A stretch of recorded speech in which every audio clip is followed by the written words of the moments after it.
Welcome back to study with Tiwari channel. तो guys, मैं इसमें आपको जो कलाम अकेडमी है उसने 2 पेपर लिए थे, है ना। तो एक पेपर 5 जुलाई को हुआ था, उसका हिंदी का सोल्यूशन मैंने आप लोगों को करा दिया है। और जो 10 जुलाई कल एक पेपर हुआ था कोटा और उदयपुर में, है ना, कलाम अकेडमी हिंदी लेवल 1 का और 2 का पेपर का हल देखते हैं। तो बहुत ही सिंपल क्वेश्चन आए थे, बिल्कुल जैसे हमारे रीट में पूछे गए थे उसी के हिसाब से 30 क्वेश्चन है इसमें। तो देखते हैं और आप कमेंट बॉक्स में ज़रूर बताना कि आपके कितने कितने क्वेश्चन सही हुए। तो इसमें मेरा एक क्वेश्चन ऐसा है जो मुझे डाउट में लगा, बाकी के क्वेश्चन नॉर्मल थे। आपके भी बटे में से बटे नंबर आ सकते हैं। देखते हैं, इसमें 31वें नंबर से थे। ओके गाइस, तो आप क्लास में लास्ट तक बने रहें और अपने आंसर सोचते रहें कि क्या इसमें सही आंसर होगा। तो इसमें मैंने गद्यांश को नहीं लिया है, तो देखते हैं इसमें। ओके, तो देखिएगा, राष्ट्रभक्ति शब्द में समास कौन सा है? राष्ट्रभक्ति शब्द में समास कौन सा है? अव्ययीभाव समास, द्वंद्व समास, बहुब्रीहि समास और तत्पुरुष समास। तो देखिए इसमें राष्ट्रभक्ति तो द्वंद्व तो होगा ही नहीं, इसमें तो विलोम शब्द वगैरह आते हैं, कट गया। अव्ययीभाव में क्या आता है? पहला शब्द अव्यय उपसर्ग हो, ये भी कट गया। बहुब्रीहि में जो दुनिया में अद्वितीय हो, तो ये भी कट गया। अन्य का बोध होता है, इसमें राइट आंसर क्या होगा? तत्पुरुष समास। राष्ट्र भक्ति का अर्थ होता है राष्ट्र की भक्ति, तो इसमें किस में जाएगा? ये संबंध तत्पुरुष समास में। ओके, नेक्स्ट, सर्वोपरि शब्द का संधि विच्छेद होगा। सर्वोपरि, सर्वधन ऊपरी, साधन ऊपरी, सर्वधन ऊपरी और एक है सर्वोधन परि। तो बताइए क्या होगा इसका राइट आंसर?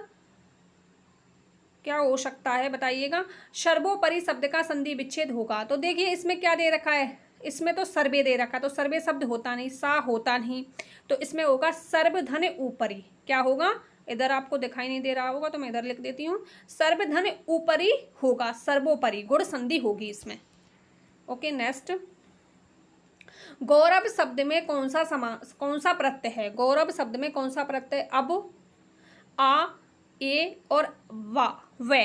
तो बताइए कौन सा होगा? आपको लग रहा होगा अब होगा, लेकिन अब नहीं, आपको पता होगा गुरु धन ए, गुरु धन ए बना तब बनेगा गौरव। गुरु धन ए से बनेगा गौरव, क्योंकि ए प्रत्यय के योग से जो उ है उसका औ हो गया। ओके, तो इसमें कौन सा प्रत्यय होगा? ए प्रत्यय होगा। नेक्स्ट, अनुयायी का विलोम शब्द होगा निरनुयायी, शत्रु, विरोधी या अननुयायी। बताइए कौन सा होगा इसमें?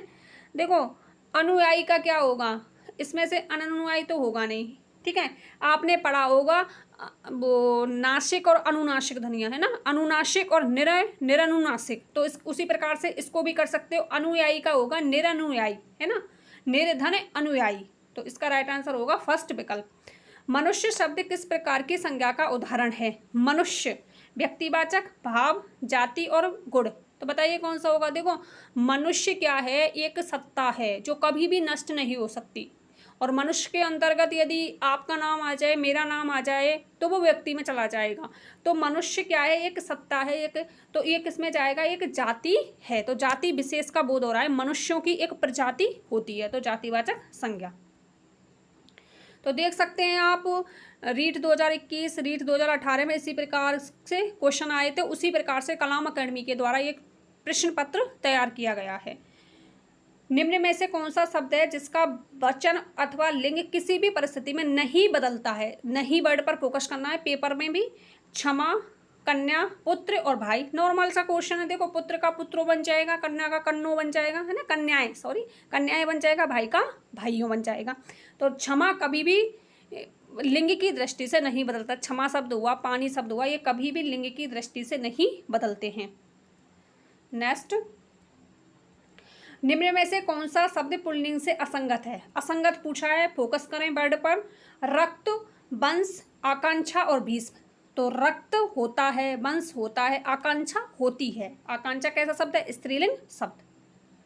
नेक्स्ट, जो ब्रह्मचारी थे वाक्य में रेखांकित शब्द का तात्पर्य है।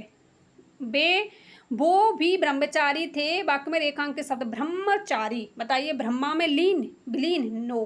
ब्रह्मा को ना मानने वाला गलत, केवल भक्ति करने वाला गलत, सात्विक जीवन जीने वाला होता है ब्रह्मचारी। आपने पढ़ेंगे तामसिक, तमस, रजोगुण, यजोगुण और सत्व गुण, उसी में से ये सात्विक जीवन जीने वाला।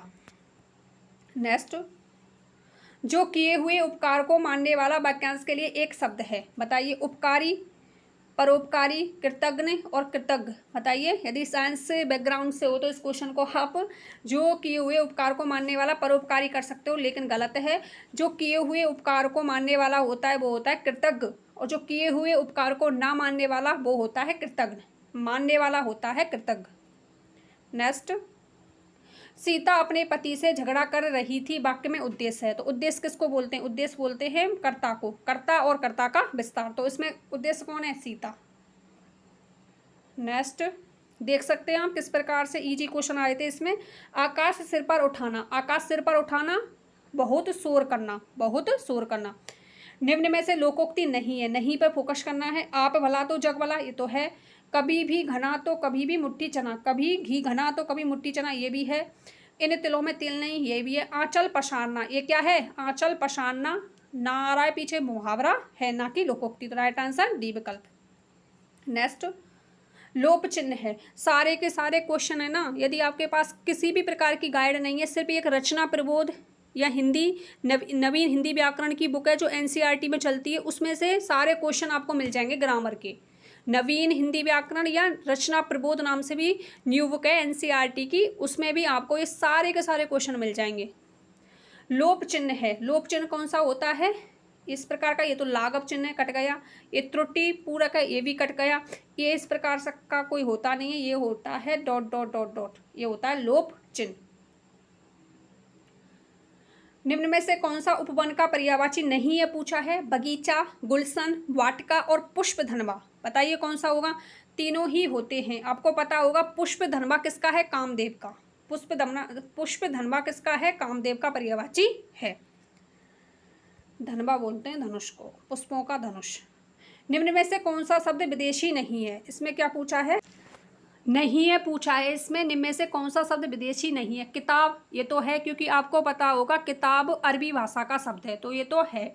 गमला और संतरा, ये दोनों ही वर्ड किसके हैं? पुर्तगाली भाषा के लिए गए हैं। गोभी हुआ, गमला हुआ, संतरा हुआ, आपको पता होगा गमला, संतरा, गोभी, अचार, आलपिन, आलू, अनायास, इन शब्दों को याद रख लो। कमीज, कमरा, गोभी, गोदाम, गमला, चाबी, इतने शब्द हैं। बटन, बाल्टी, ये जो शब्द होते हैं ये अरबी पुर्तगाली भाषा के होते हैं, सिनेमा नहीं होता। अब आपको तीनों को तो पता है, तीन का, अब इसका नहीं पता तो कोई बात नहीं, तो ये इसमें से हट गया।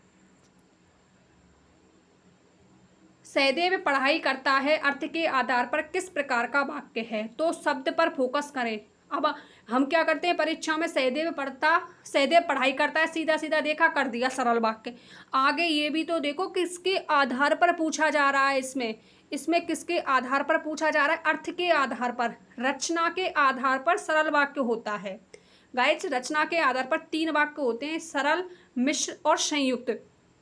अर्थ के आधार पर इसमें होगा सहदेव पढ़ाई करता है, सीधा सीधा वाक्य, विधानार्थक वाक्य। सरल वाक्य मत कर देना, क्योंकि एग्जामिनर ने देखो आपको पहला ही ऑप्शन सरल वाक्य दिया है, लेकिन वो बिल्कुल गलत है। इसमें अर्थ के आधार पर पूछा है, तो कौन सा होगा? विधानार्थक वाक्य। तो इसको आप थोड़ा मैं बोल देती हूँ, आप समझ लेना। लिखना सीखने से पूर्व बालकों को चित्रकला सिखाना चाहिए, क्योंकि क्या होती है? क्योंकि ये चित्र आधार होती है। इतना ध्यान रखो कि लिखना सीखने से पूर्व बालकों को चित्रकला सिखानी चाहिए। ये किसका स्टेटमेंट है? तो ये किसका है? महात्मा गांधी का। हिंदी भाषा कौशल का स्वाभाविक और मनोवैज्ञानिक क्रम है। तो सिंपल सा क्वेश्चन है, सुनना, बोलना, पढ़ना और लिखना। नेक्स्ट क्वेश्चन, भाषा शिक्षण में साहित्य की समालोचना आप जानते हो, गुण या दोषों के बारे में वर्णन करना किस विशिष्ट उद्देश्य से संबंधित है? समालोचना, गुण या दोष किसमें आएंगे? गुण और दोष समालोचना करने के लिए साहित्य की समालोचना, ज्ञानात्मक, अर्थग्रहणात्मक, अभिरुचात्मक या कौशलात्मक। भाषा शिक्षण में साहित्य की समालोचना करना।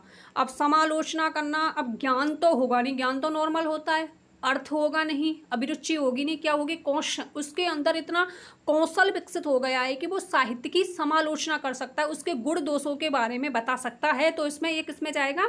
कौशलात्मक उद्देश्य में। भाषा शिक्षण के उपागम है। तो ये तो सिंपल सा क्वेश्चन है, आया हुआ क्वेश्चन है। पाठ संसर्ग उपागम और रचना उपागम दोनों होते हैं। नेक्स्ट, ये वाला क्वेश्चन था जो कन्फ्यूज में था, डाउट में भी था। आप लोग भी बताइए कि इसका राइट आंसर क्या हो सकता है। मेरी तरफ से जो राइट आंसर होगा वो मैं आपको बता देती हूँ, और आप भी कमेंट बॉक्स में बताना कि इसका राइट आंसर क्या होगा। पाठ्य पुस्तक निर्माण की शुभ क्रिया सही है, मतलब जो सही क्रिया है वो कौन सी होती है।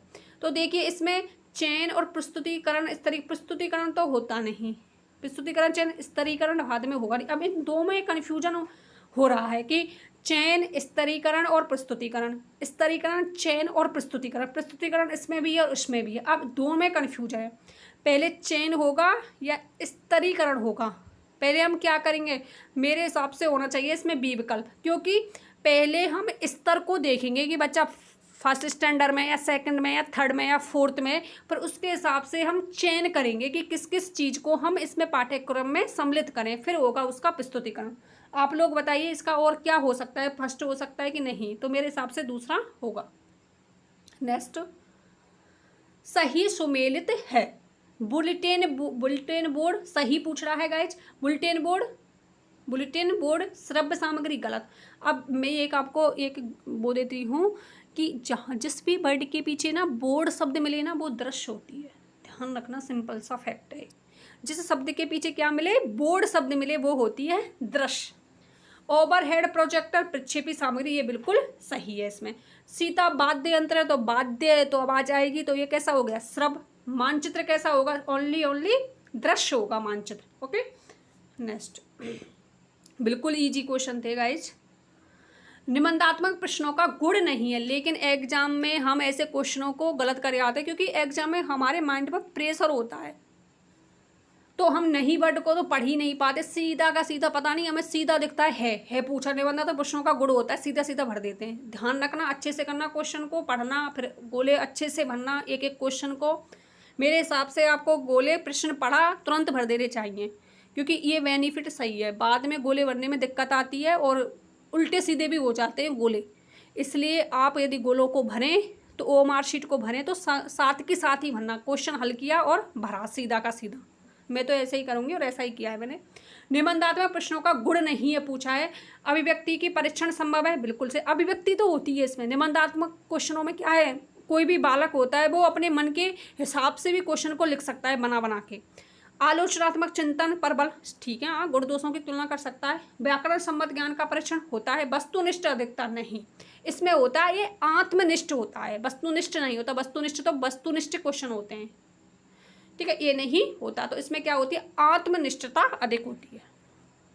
नेक्स्ट, सतत एवं व्यापक मूल्यांकन का उद्देश्य पूछा है। केवल विद्यार्थी के लिए, शिक्षक केंद्रित, केवल ज्ञानात्मक पक्ष, या शिक्षण अधिगम प्रक्रिया को विद्यार्थी केंद्रित बनाना। सही है, केवल आ गया इसमें, केवल शिक्षक आ गया, केवल ज्ञानात्मक, ऐसा थोड़ी। सतत एवं व्यापक है तो ज्ञानात्मक होगा, भावात्मक होगा, क्रियात्मक होगा, तीनों पक्ष आएंगे इसमें। ओनली शिक्षक नहीं आएगा, शिक्षक और शिक्षार्थी दोनों आएंगे। शिक्षण अधिगम प्रक्रिया को विद्यार्थी केंद्रित बनाना, ये सही होगा। नेक्स्ट, ऐसा परीक्षण जो विद्यार्थी की कठिनाइयों के कारणों को व्यक्त करता है। कारणों को व्यक्त को पकड़ो आप, और निदान आएगा तो निदान हो जाएगा, तो निदानात्मक परीक्षण। नेक्स्ट, आगमन विधि के गुणों की संख्या है। आगमन 57 में क्वेश्चन रह गया। मूल्यों के, ब्लूम के मूल्यांकन उपागम सम्मिलित तत्व नहीं है। ब्लूम टैक्सोनॉमी आपने पढ़ी होगी, इसमें 3 थे, सिंपल सा फैक्ट है, देखो मैं बता देती हूँ। शिक्षण के उद्देश्य, अधिगम अनुभव और व्यवहार में परिवर्तन। शिक्षण उद्देश्य, अधिगम अनुभव 19 और व्यवहार में 1956 में दी थी। ये विषय वस्तु उद्देश्य पर आधारित। ये भी पूछा गया कि ब्लूम की मूल्यांकन उपागम किसके आधारित है, तो मूल्यांकन पर आधारित, तो विषय वस्तु नहीं होगी। नेक्स्ट, आगमन विधि के 2 रूपों की संख्या होती है। 2 रूप होते हैं। आगमन विधि के कितने रूप होते हैं, 2 आपने पढ़ा होगा, सहयोग विधि और प्रयोग विधि। सहयोग और प्रयोग विधि। खंडान्वय विधि में भावों का स्पष्टीकरण किसके द्वारा किया जाता है। खंडान्वय विधि का दूसरा नाम ही प्रश्नोत्तर विधि है, तो प्रश्नोत्तर के द्वारा ही किया जाएगा, सिंपल सा है। हिंदी भाषा शिक्षण का सिद्धांत नहीं है, पहला पेपर लिया था उन्होंने 5 जुलाई को, उसमें दिया था हिंदी भाषा शिक्षण का सिद्धांत है, और इस है तो उसमें तीनों थे, उपयुक्त सभी था, और इसमें नहीं पूछ लिया। तो इसमें कौन सा क्रियाशीलता का होता है, प्रेरणा का होता है, रुचि का होता है, लेकिन आत्मनिष्ठ नहीं होता, वस्तुनिष्ठ होता है। आत्मनिष्ठ होता ही नहीं है कोई भी सिद्धांत। ओके, तो गाइज ये थे 30 क्वेश्चन। तो कमेंट बॉक्स में आप जरूर बताना आपके कितने सही हुए। तो मुझे लगा कि आप लोगों को भी, आपको भी इसका फ़ायदा हो जाएगा, आपका नॉलेज ही बढ़ेगा किस प्रकार से क्वेश्चन आएंगे परीक्षा में। 9-10 दिन बचे हुए हैं, 14 तारीख को एडमिट कार्ड अपलोड हो जाएंगे। तो ठीक है गाइज, ऑल द बेस्ट, पढ़ते रहिएगा। Bye bye, take care all of you.